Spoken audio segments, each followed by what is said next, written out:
में पैरेलल हो और उनका क्रॉस प्रोडक्ट हो। याद रखिएगा, धोखा नहीं खाना है। अगर हमने दो वेक्टरों का स्केलर प्रोडक्ट लिया, दो वेक्टरों का स्केलर प्रोडक्ट और वो पैरेलल थे, वो जीरो नहीं होता है। तो हर पैरेलल वेक्टर का रिजल्ट जीरो नहीं आता। पैरेलल वेक्टर का रिजल्ट तभी जीरो आएगा अगर वो दोनों आपस में क्रॉस हो रहे हो, क्रॉस प्रोडक्ट हमें दे रहा हूं, डॉट प्रोडक्ट में वो जीरो नहीं देगा।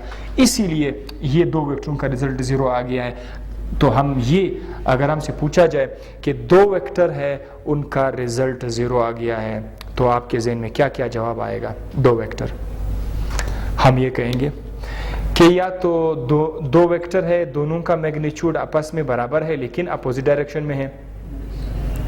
जवाब, आंसर नंबर 1, दो वेक्टर है, मैग्नीट्यूड दोनों का इक्वल है लेकिन अपोजिट डायरेक्शन में। हमने इन दोनों को आपस में प्लस किया तो उसका रिजल्ट कितना आ गया?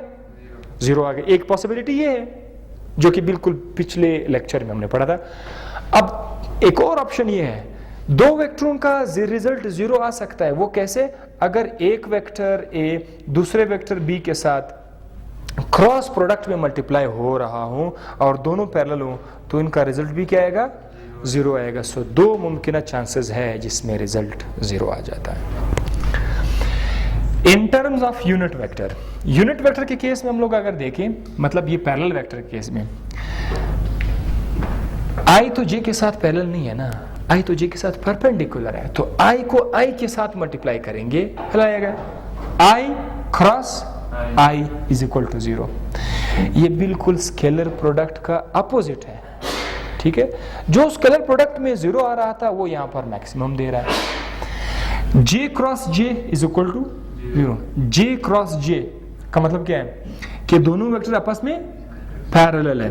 के क्रॉस के, दोनों वेक्टर आपस में पैरेलल है, तो पैरेलल वेक्टर का रिजल्ट हमेशा क्या आएगा? जीरो आएगा।